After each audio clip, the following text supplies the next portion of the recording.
Capítulo primero del libro de la vida.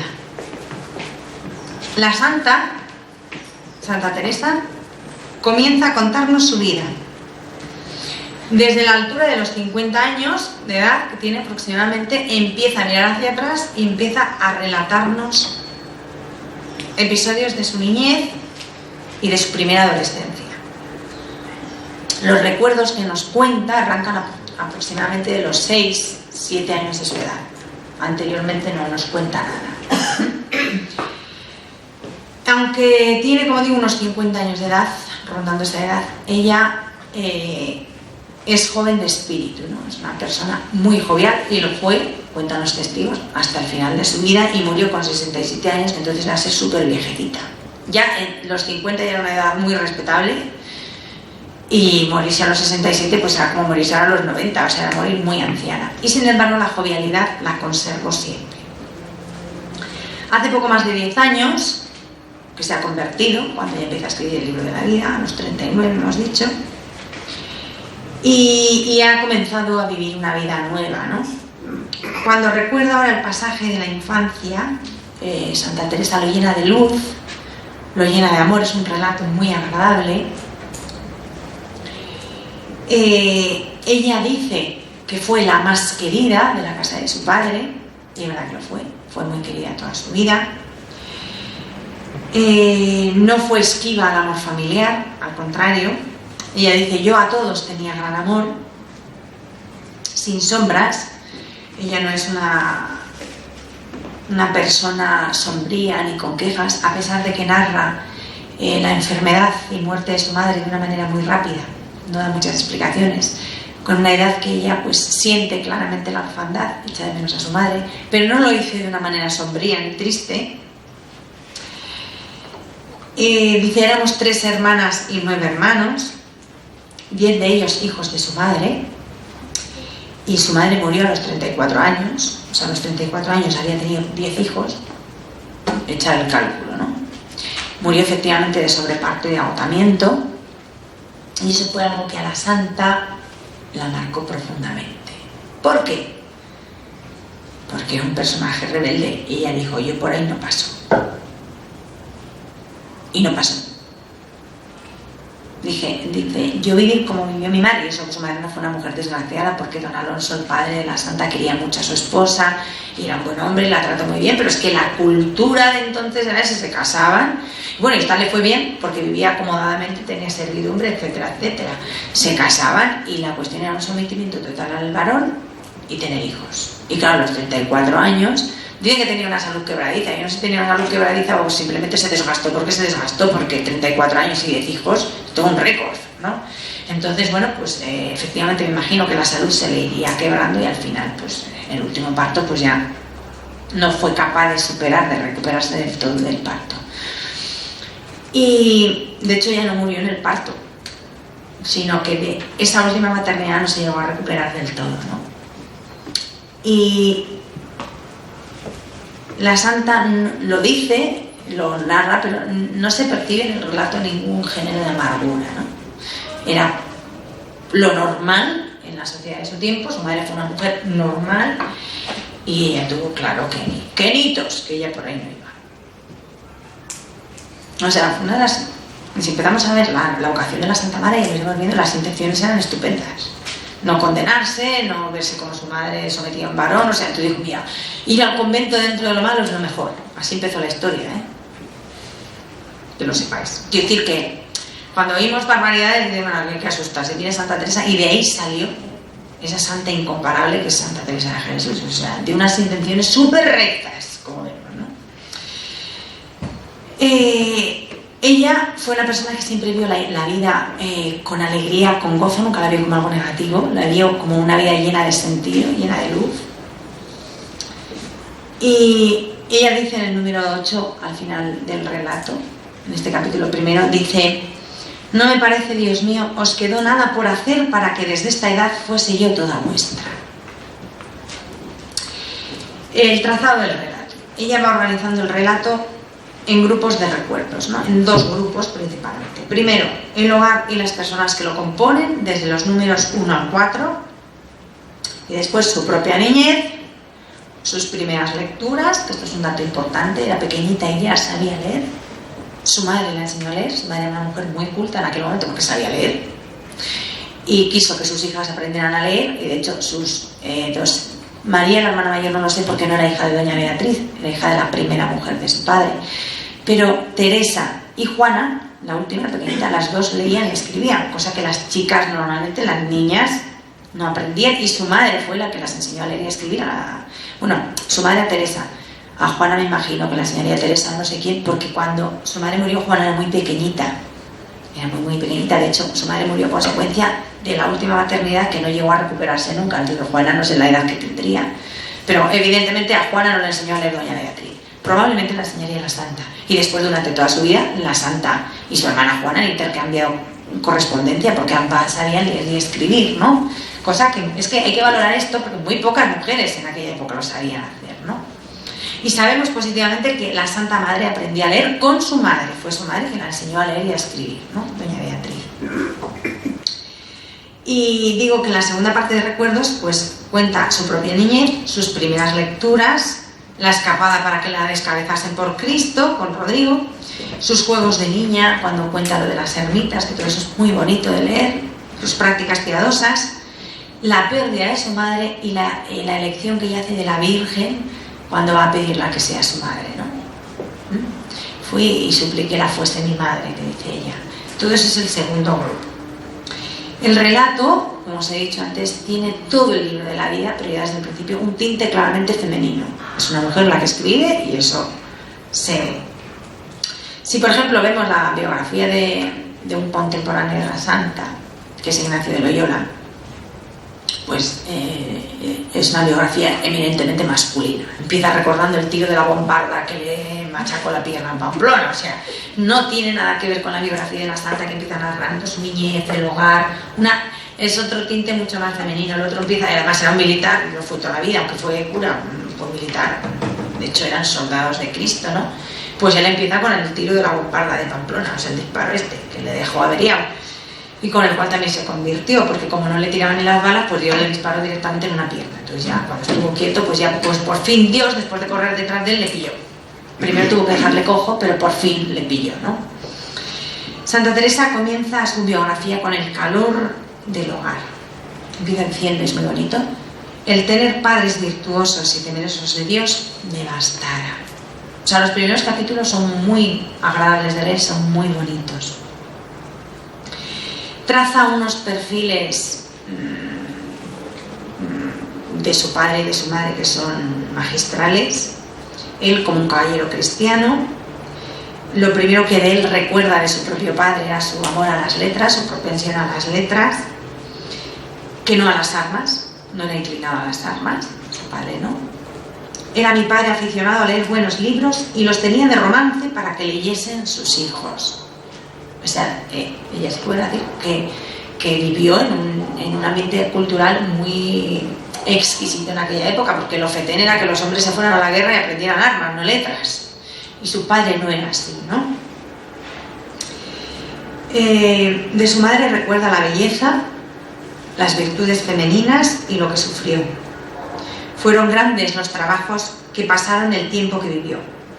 Esa es una frase vaga, que no explica demasiadas cosas, pero que sí que deja entrever pues las dolencias de su madre, los percances que pasaran, probablemente con motivo del pleito famoso de la hidalguía. Lo cierto es que en el hogar de la Santa, a pesar de que fue un hogar feliz, donde ella se sintió feliz, amada y demás, no faltó la cruz, no faltó la prueba del sufrimiento, del dolor.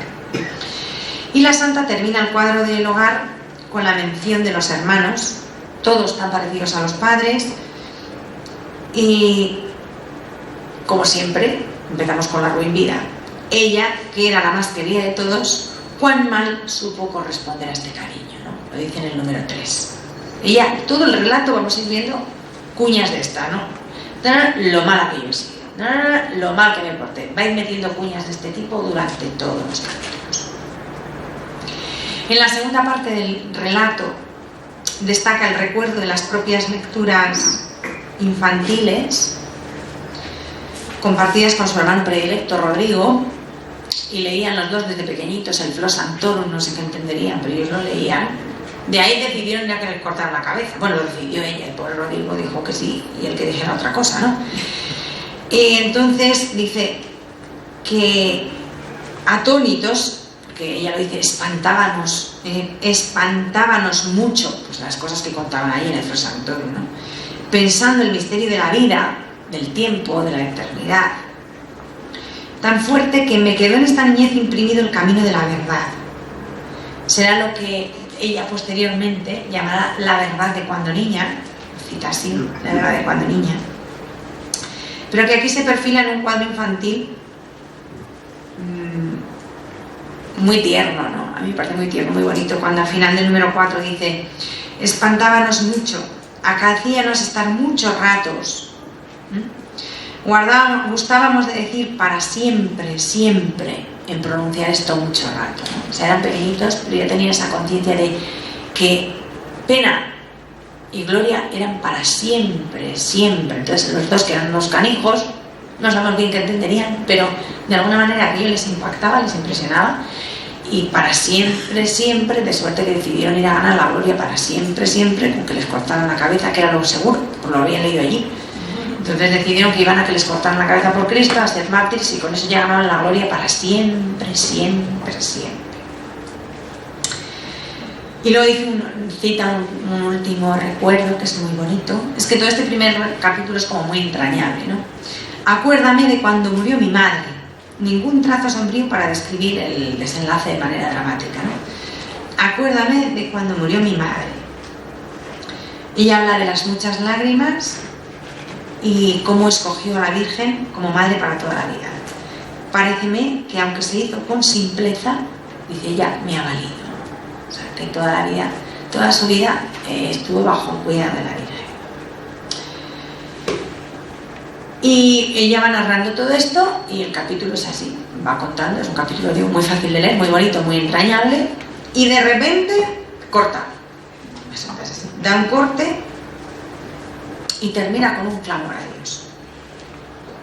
Oh Señor mío, empieza, ¿no? En el número 8. Como si ella desde ese punto en que Dios le ha dado tanto, mira todas las picias que va a hacer a continuación, y entonces pues grita su arrepentimiento, ¿no? ¿Cómo permitisteis mis descarríos? Dice en el número 8.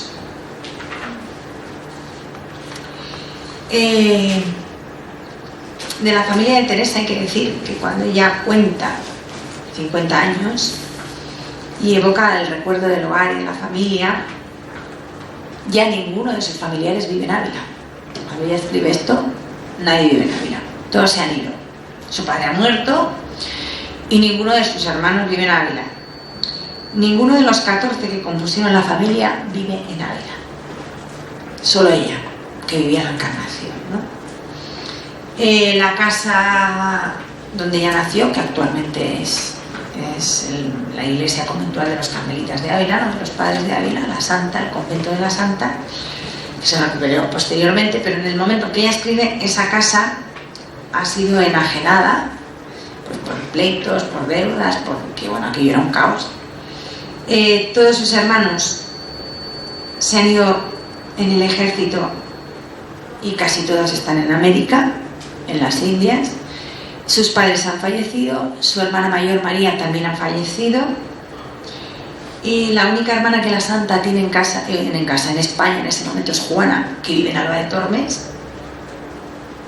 Se ha casado con un hombre de Alba de Tormes y vivía en Alba de Tormes, con Juan de Ovalle, y es la que está más cerca y está en Alba de Tormes, ¿no? Y nada de su situación en ese momento le tenía que haber llevado a la Santa a narrarlo tan bonito como lo narra, ¿no? Podría estar llena de nostalgia, de tristeza, porque si leemos el capítulo primero, lo que vemos es un cuadro idílico, es una preciosidad como lo cuenta, y dices, qué vida más bonita, o sea, es entrañable. Además, la situación real cuando escribe la que os acabo de contar, o sea, de idílica no tenía nada. Y después hay otro asunto importante de notar, ¿no? Que son las lecturas de Teresa Niña. Teresa hace una mención expresa de sus lecturas. En su casa paterna había, dice ella, buenos libros en román. Ella comenzó a despertarse a los 6 o 7 años, empezó a leer a esa edad. Cosa muy excepcional en una mujer de entonces, como os he dicho. El único libro mencionado aquí es el que contenía vidas de santos, el Flos Sanctorum. Dice el padre Tomás Álvarez que casi con toda seguridad era un libro que se había impreso en 1520 en Salamanca, probablemente el mismo que leyó San Ignacio de Loyola cuando estuvo en Loyola con la pata tiesa, ¿no? Que empezó a leer el Flos Sanctorum.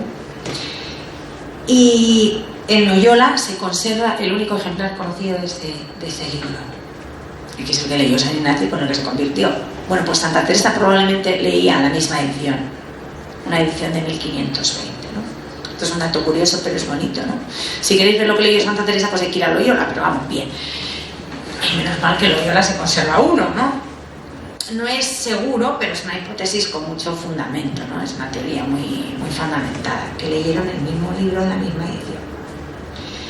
Dice el padre Tomás Álvarez que en Loyola hay un ejemplar, el único conocido de esa edición. Por supuesto, el padre Tomás ha ido y lo ha visto, no se va a quedar sin verlo, y dice que es un libro precioso, estampado en nítidos caracteres góticos, constelado de ingenuas viñetas de santos en actitud escénica, abundante en estampas de santas y de los martirios que por Dios las santas pasaban. Eran como los cómics de entonces. El Flos Sanctorum, que facilitaba la lectura y estimulaba mucho la fantasía infantil. Y la de Santa Teresa, que era una fantasía de suyo exuberante, pues cuando viera aquellos dibujos y las santas cegolladas, no sé lo que dio, pues se apuntó. Todo ello pues explica muy bien el episodio, ¿no? De la huida a la tierra de los moros, en el número 4. Y que el alma de Teresa Niña, en el alma de Teresa Niña germinase la gran frase que es: quiero ver a Dios, ¿no? Yo quiero ver a Dios, ¿no? Pues a partir de los dibujitos estos probablemente ese deseo se encendiera más y más en ella. Y luego en el relato hay una serie de silencios, ¿no? De silencios que también hay que tener en cuenta. Cuando Teresa hace la presentación de sus hermanos, silencia que todos ellos se han alejado de Ávila y que casi todos están en las Indias. Silencia también, no dice ninguna referencia, lo sabemos todo, pero por otras vías, el episodio más complicado y más enojoso de su infancia, que de alguna manera no sabemos hasta qué punto lo vivió o fue consciente, pero viviría el ambiente, que fue el famoso pleito de hidalguía, de su padre y de sus tíos,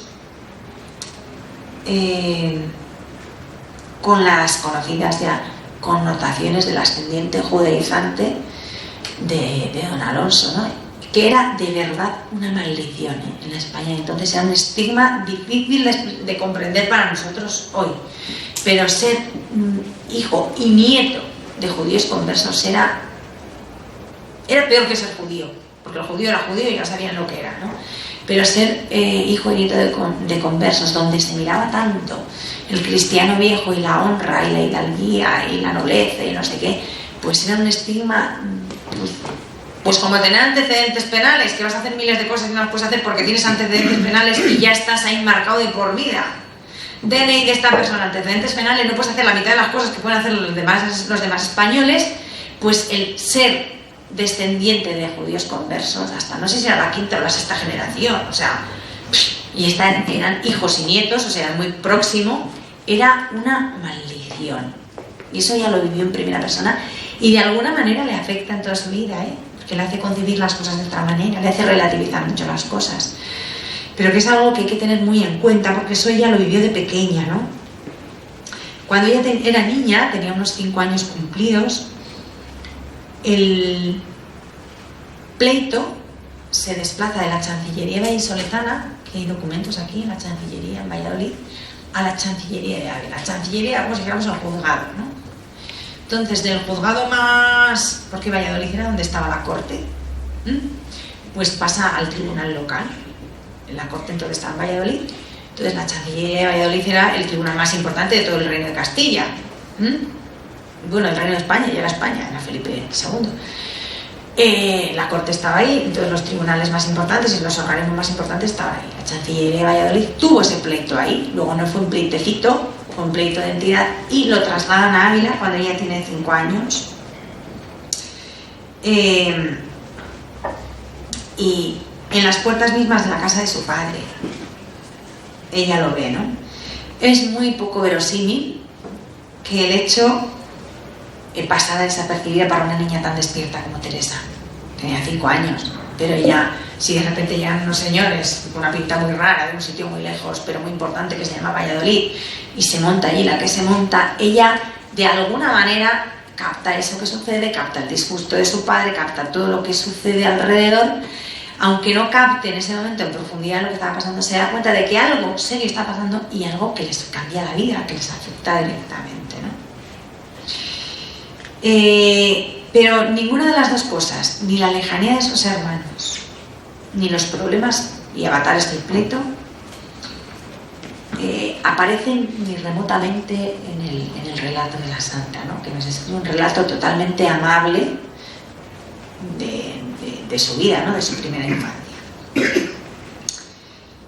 Y respecto al asunto de la Virgen María como madre de la santa, como la madre de Teresa huérfana, pues hay que entender que tenía unos 13 o 14 años cuando pierde a su madre. Es una edad difícil para cualquier niña, es una adolescente. De repente ella estaba muy unida a su madre, quería mucho a su madre.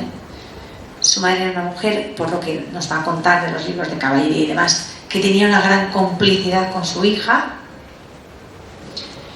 que pasaban muchas horas juntas, que conversaban mucho juntas, le enseñó a leer las cosas que a ella le gustaba leer, que no le gustaban al padre, lo hacían a escondidas del padre, luego había una complicidad entre ellas, ¿no? Porque el padre quería que leyeran cosas, en fin, o sea, no quería que leyeran Ola y 10 minutos, sino que leyeran un libro en condiciones, ¿no? Y ellas leían Ola y 10 minutos de entonces, que eran los libros de caballería, o sea, lo más frívolo que había por entonces. Y no es que fuera malo, pero era frívolo, y lo leían de una manera cómplice, la madre y la hija, escondidas de don Alonso, o sea, eso se sabe seguro, ¿no?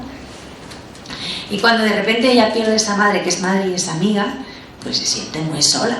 Esto es lógico y normal, ¿no? Con 13 años. Y entonces dice: afligida fuime a una imagen de Nuestra Señora y supliqué la fuese mi madre con muchas lágrimas. Según dice la tradición, esta imagen es la imagen de Nuestra Señora de la Caridad, que entonces estaba en una ermita de Ávila que se llamaba San Lázaro y que ahora mismo está en la Catedral de Ávila. Es muy bonita, se puede ver, ¿no? Es una imagen antigua, con un rostrillo, es una imagen muy típica de la época.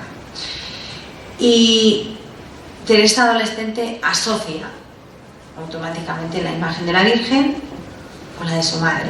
Pues, mi madre ya no está, pues la Virgen tiene que ser mi madre. Se sintió tan desamparada que fue a pedírselo, ¿no? Porque además su propia madre, doña Beatriz, que era una alma buena y piadosa, era la que la había iniciado en la devoción a la Virgen, ¿no? La que le había enseñado a amar a la Virgen y a ser devota de la Virgen.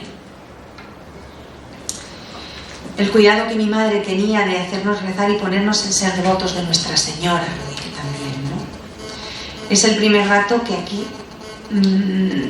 tenemos por la propia santa escrito y recordado de doña Beatriz, que además era muy devota del rosario y nos hacía serlo.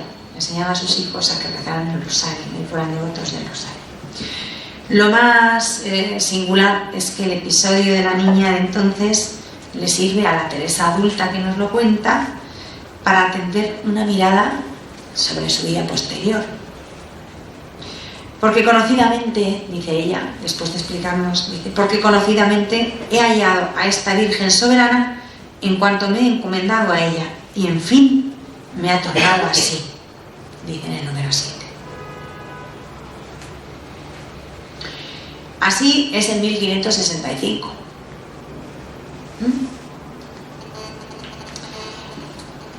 Abarcando con mirada retrospectiva los 35 años que preceden, y todavía en 1572 vuelve a hacer otra referencia a esta gracia, ¿no? A este, entendí que tenía, lo hice en una de las relaciones, entendí que tenía mucha obligación de servir a Nuestra Señora y a San José, porque muchas veces, yendo yo perdida del todo, por sus ruegos me tornaba Dios a dar salud. Por la Virgen y San José.